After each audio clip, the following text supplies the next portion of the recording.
J'ai toujours vu la vie comme une frise chronologique, avec des dates, des étapes, des accomplissements de vie. Et ma frise, elle était carrée. Elle était censée m'amener au succès. Mais attention, pas n'importe quel succès, hein. Celui que tout le monde attendait. Et une seule voie possible, celle de la raison. Et moi, au fond de moi, j'avais toujours en tête une autre petite frise. C'était la frise de la passion.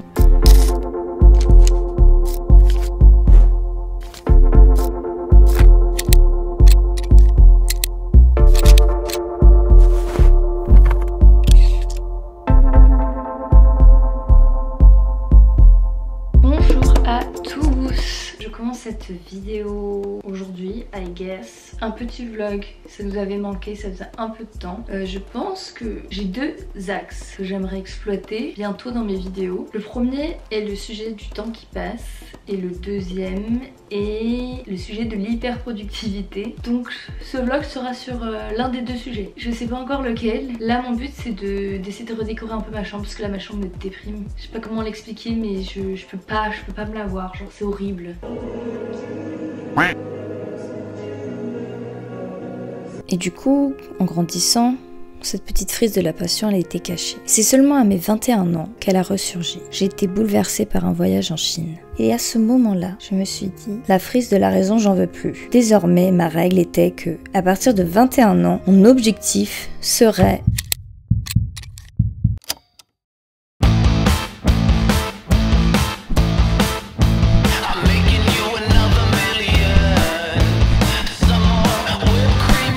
de vivre le plus de choses possible pendant ma vingtaine, voyager là où bon me semble et surtout choisir la voie de mon succès. Alors, cette personne est youtubeuse, vraiment si j'ai ça sur YouTube, je suis en mode salut les follow.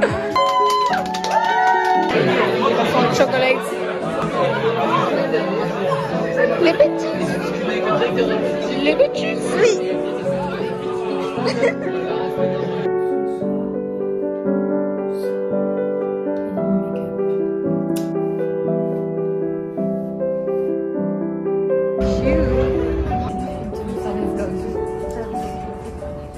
On a pris des petits, oula c'est chaud, Mathieu raté, quand elle raté.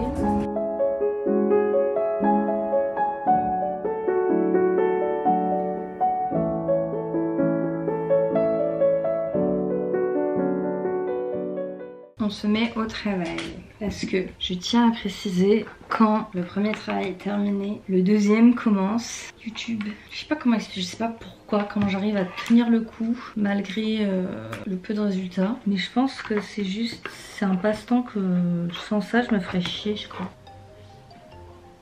Donc, petite tisane. J'ai acheté un nouveau disque dur. Il va falloir que je mette des étiquettes sur mes disques durs d'ailleurs, que je m'y retrouve parce qu'à un moment j'ai pu... On va plus comprendre hein, Lucky. Lucky il est avec moi. On fait nos vidéos ensemble. Lui et moi il a compris. Hop. Ça j'aime bien ce genre de disque dur. Ça ils sont vachement bien. Même si ça fait que 1 Tera, ils sont assez performants. Normalement. Un Lulu. Oui mon cœur. Il est trop mignon, regardez. Regardez ma vie. Et regardez qui il a. Mais c'est nounours. Je l'adore. Et puis la vie en un clin d'œil, t'as plus 18 ans, mais bien 26 ans. Et là on se rend compte. On se rend compte que nous sommes trop jeunes pour les plus vieux et que nous sommes trop vieux pour les plus jeunes. C'est un âge où l'on est censé avoir déjà vécu plusieurs chapitres. On est censé enfin savoir un peu qui l'on est.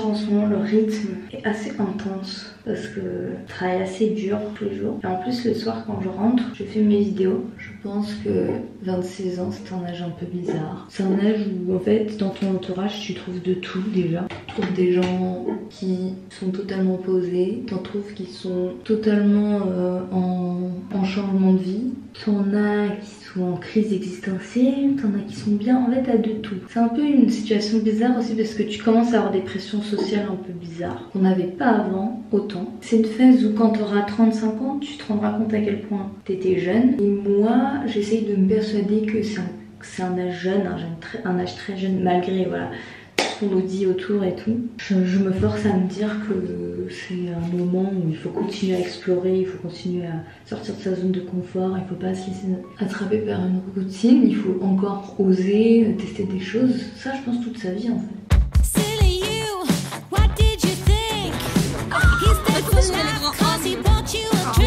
Infernal.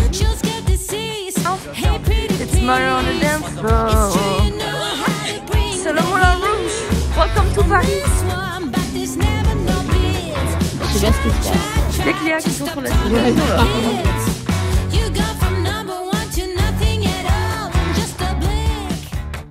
Au final, moi je me dis, à chaque fois que je clôture un chapitre, j'ai toujours l'impression de revenir à la case départ. Après chaque voyage, chaque diplôme, 2 années d'émancipation profonde, je reviens toujours chez moi. Et chez moi, j'ai toujours l'impression que le temps est en pause et que je redeviens la moi d'avant.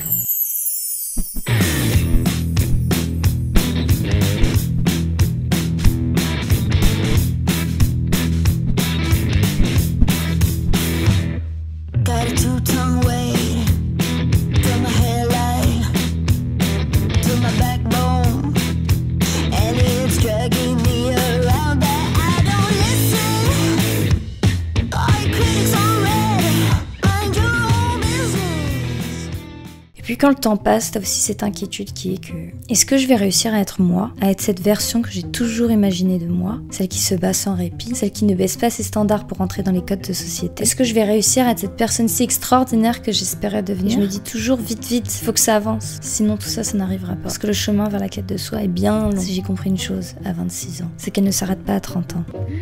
Outfit of the day. Monsieur, acheté un petit kombucha. Comment elle est?